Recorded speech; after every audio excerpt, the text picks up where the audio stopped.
Hey guys, welcome back to another episode of the Self-Confidence Project. I'm your host, Kimberly. I'm a men's life, dating, and relationship coach. And today we're going to be talking about why you experience so much texting anxiety and some ways that you can actually begin reducing this so that you can really enjoy your dating experiences and enjoy communication with women, because this seems to be one of the most frustrating and triggering parts of dating.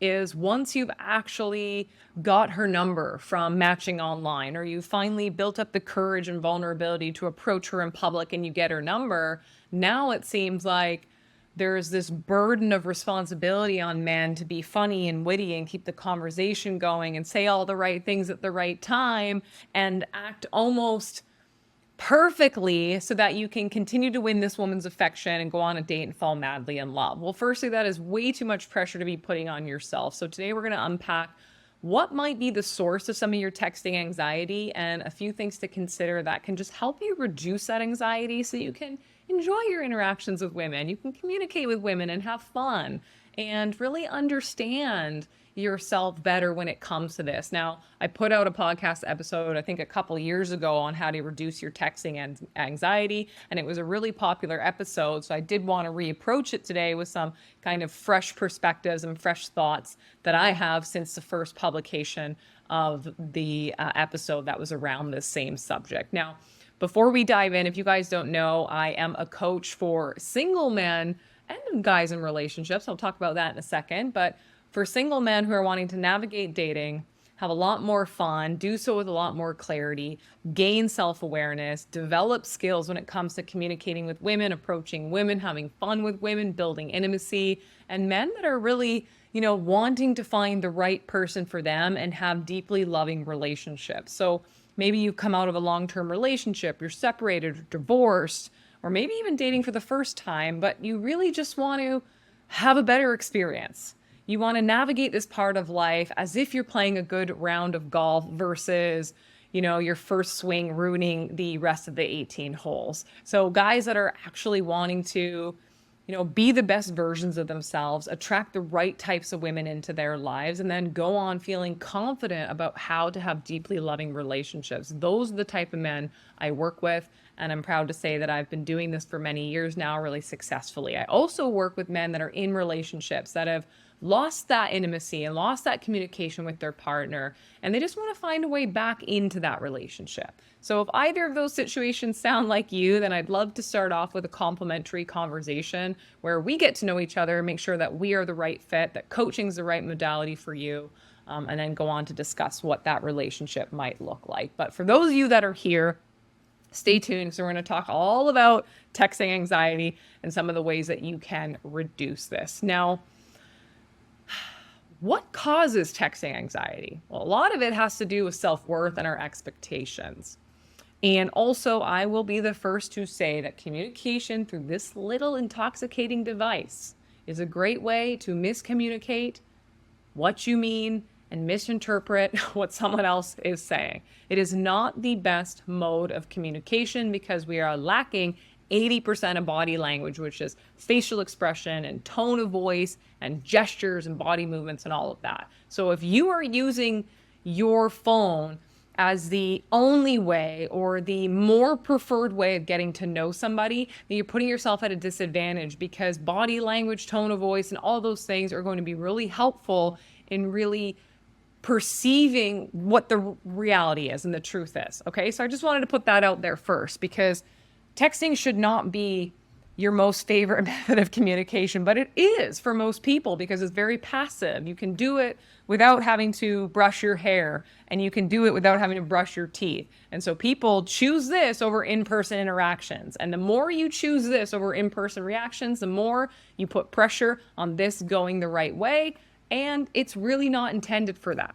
So I just wanted to put that out there first. Now, when it comes to texting with a woman that you've gotten the number of from online dating apps, or maybe you've built up the courage to approach her in public and now you have her number, there seems to be a lot of pressure on guys to now behave perfectly at this point in time through text so that you keep her attracted to you, keep her engaged, get her out on the next date.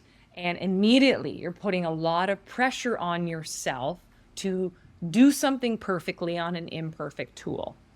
So I want you guys to firstly just readjust what you do with this, because one of the best ways to reduce your texting anxiety is to probably text less and to have a more healthy relationship with your phone, or to pick up the phone and call people more often, or to meet people in person more often.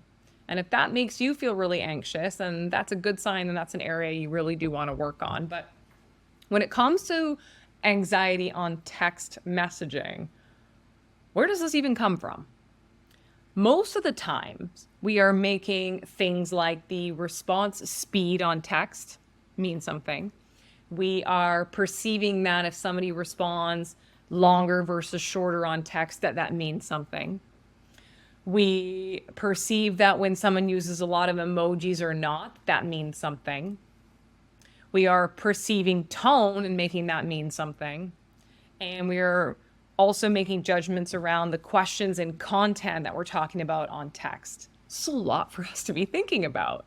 Now, I want to share a couple examples of how anxiety is often a byproduct of the stories that we make up about texting behavior based on those clues that I talked about. So here's some really common examples. You're probably going to listen to me say and go, shoot, I'm guilty of that.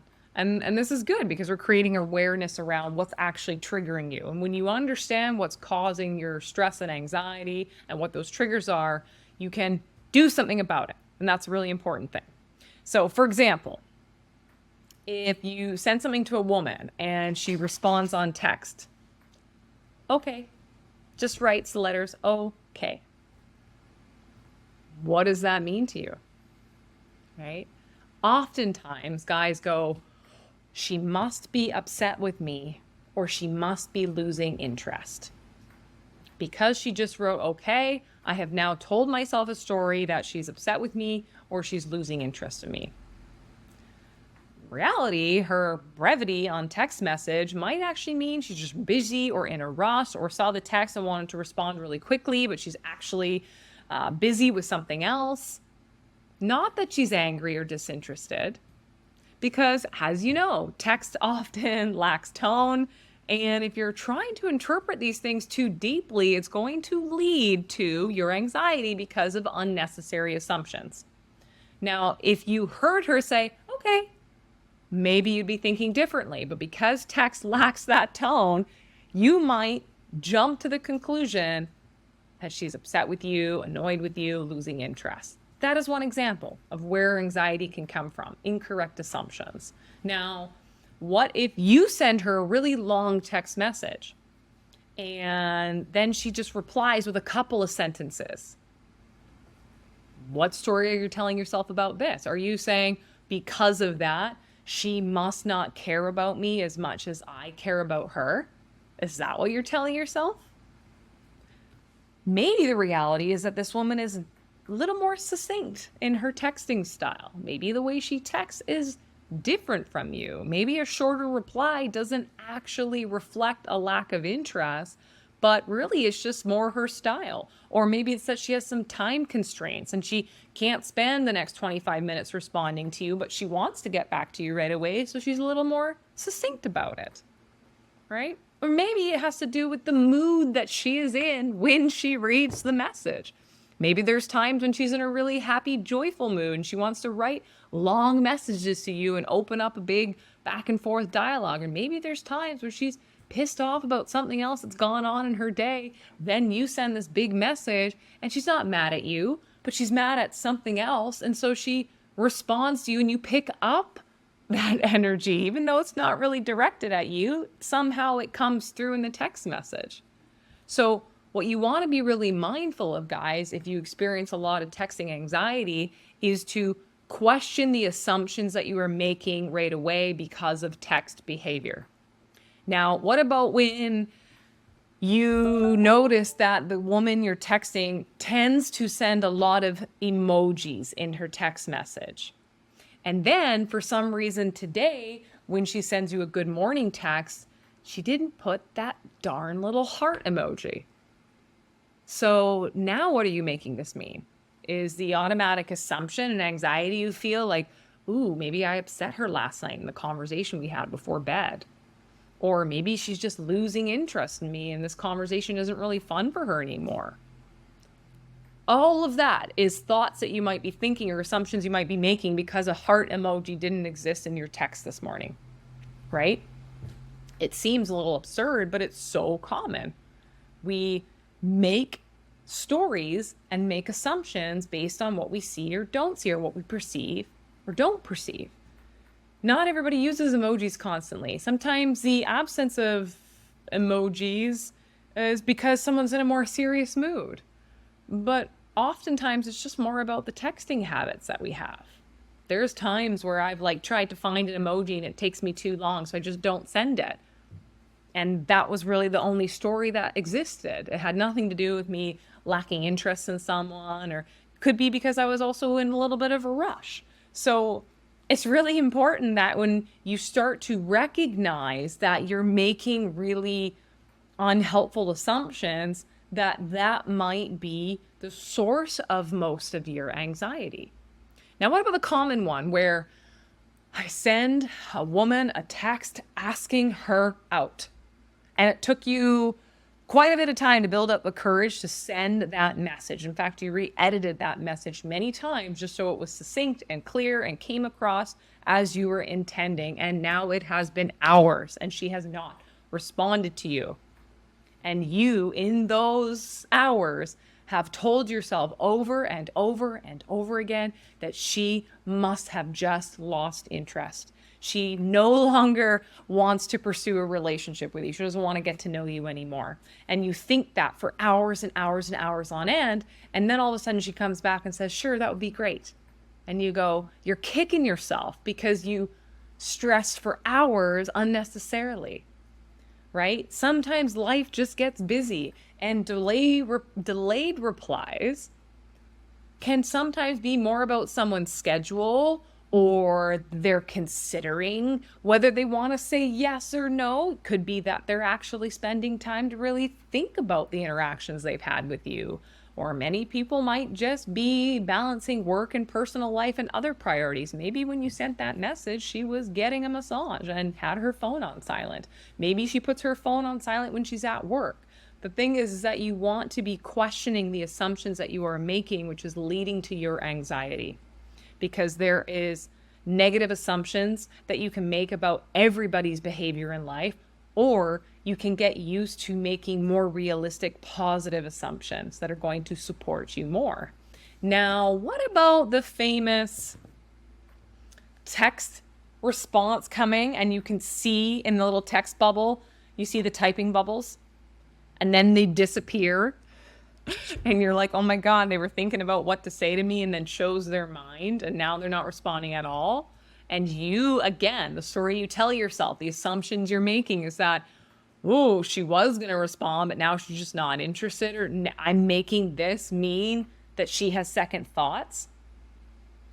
When in reality, when I do that, sometimes I'm in the middle of texting somebody and then my dog wants to go outside. So my phone gets put down and I prioritize taking my dog for a pee instead of responding to whoever I'm talking to, because I know that they can wait, but my dog can't, right? Sometimes people get distracted. Sometimes they want to rethink how they're going to respond to you, just like you might really think about how to ask her out. But maybe you just wrote your drafts and the notes on your phone instead of into the text bubble, right? Or maybe sometimes people think about responding and then they recognize that maybe they're not in the best emotional state, so they put their phone down and think, I'll come back to it later. Sometimes people do that too. It's really easy to misinterpret what is going on when someone attempts to respond to you and then doesn't. It doesn't always mean something negative. So these are the stories that anxious texters will tell themselves, and it stems from insecurity. It stems from having a repeated pattern of negative thinking. It stems from a fear of being rejected. It stems from, what it causes, this over-analysis of minor details, right? So ask yourself, as I was going through some of those common examples, were you going, wow, every single one of those situations, I think the worst. I think, the most negative thing. And it always reflects on, this person has just lost interest in me. I'm not worthwhile. I don't have enough to keep this woman interesting. I'm too boring. I'm too unattractive. I don't have enough money. I didn't say the right things. Do you endlessly go through this cycle of negative perceptions about yourself based on these little tiny behaviors that you scrutinize, right? Really, really common. So firstly, I want to highlight in this podcast that you need to acknowledge what is causing your anxiety and what is triggering you. Is it the slow response that really triggers you? Then dig deep to start asking yourself questions as to why is this the case?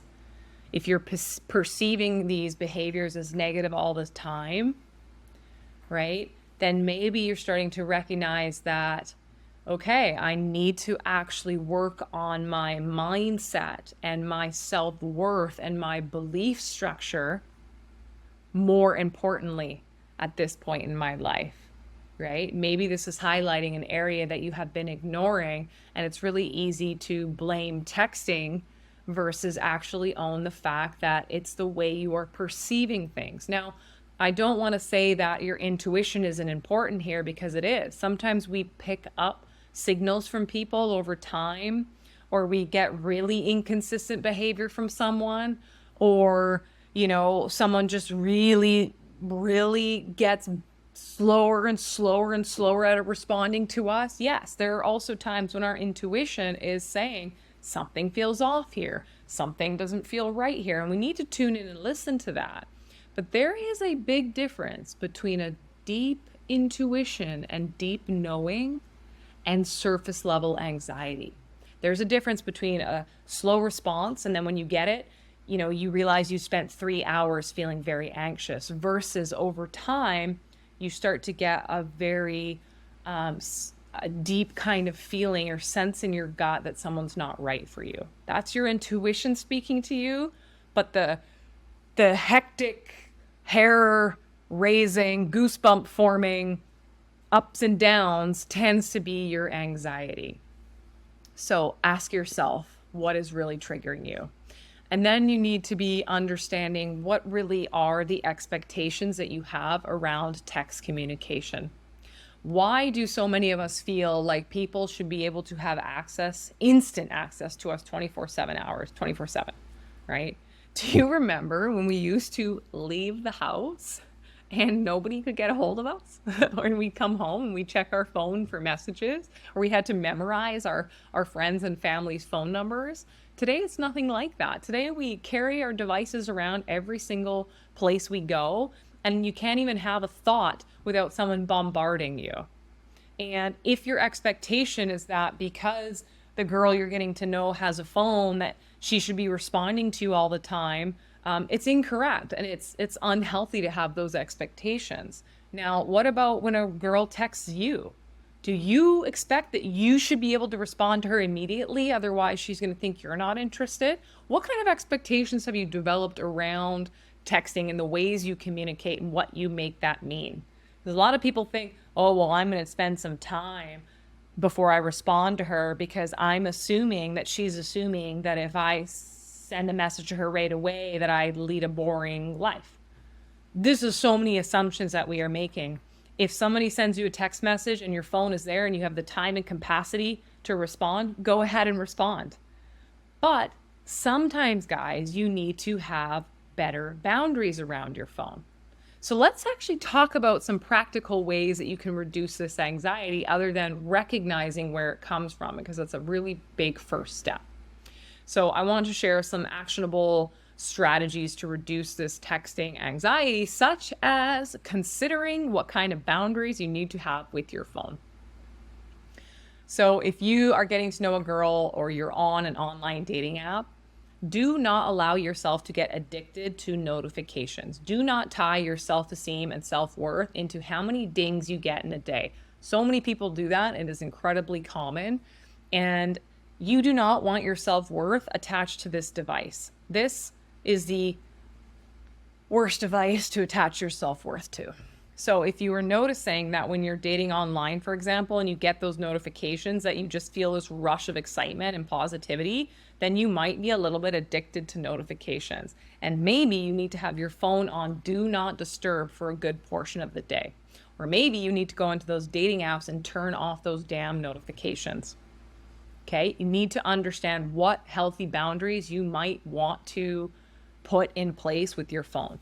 Do you get into bed late at night and then kind of have this expectation that in order to feel good before you go to sleep, you want to text that pretty girl that you're dating?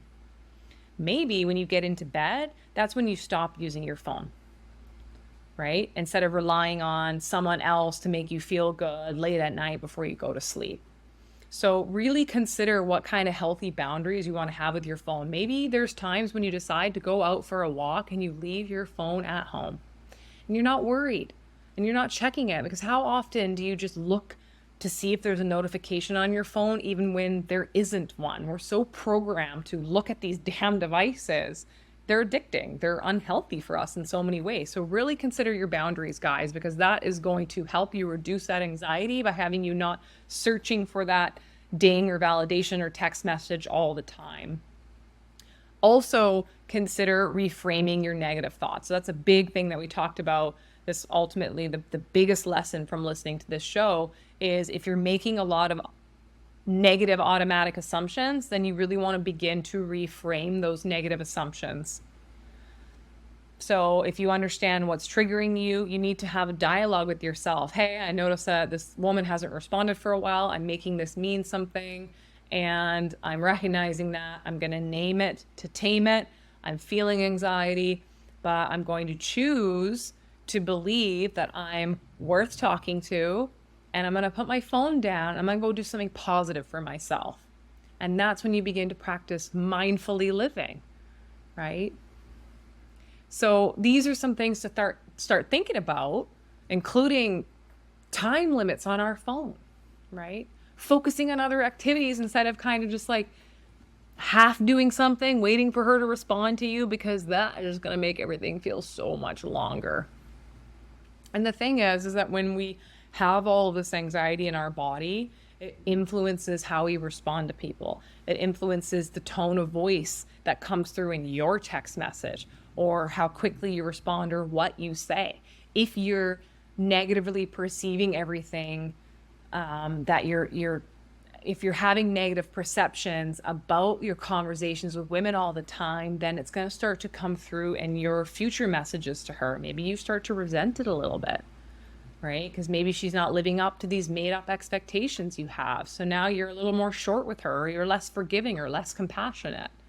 So it also perpetuates the self-fulfilling prophecy, because when we think negatively, we start to behave in ways that are born from that negative thinking, and that means we start to get more of the same shitty results that we don't want in our lives. So I really urge you guys, if you have a lot of texting anxiety, to first and foremost think about what's causing that anxiety, what's triggering you, and maybe some more healthy ways to begin practically dealing with it. This is stuff I dive into more deeply with my clients. We can formulate actual specific plans to help you reduce that anxiety, as well as boost your confidence in how you send messages and how you respond, and what you make things mean when a woman texts you. And I hope this has been really helpful. I hope this has actually got you to think about, well, firstly, that you're not alone, and that texting is a big source of anxiety for a lot of people, but to really challenge your own thoughts and assumptions here, because that usually is the biggest source of that anxiety. So I hope this has been a helpful episode for you guys. I hope you're taking away something really valuable from today's show. Please share it with someone that also experiences a lot of anxiety using this damn old phone, and be proud of me, because I put this on do not disturb just for today's call, so that I also didn't experience anxiety from my phone, because it's a very common thing. Hopefully this has been helpful for you guys. Leave your comments below, and look forward to bringing you all another episode next week. Ciao.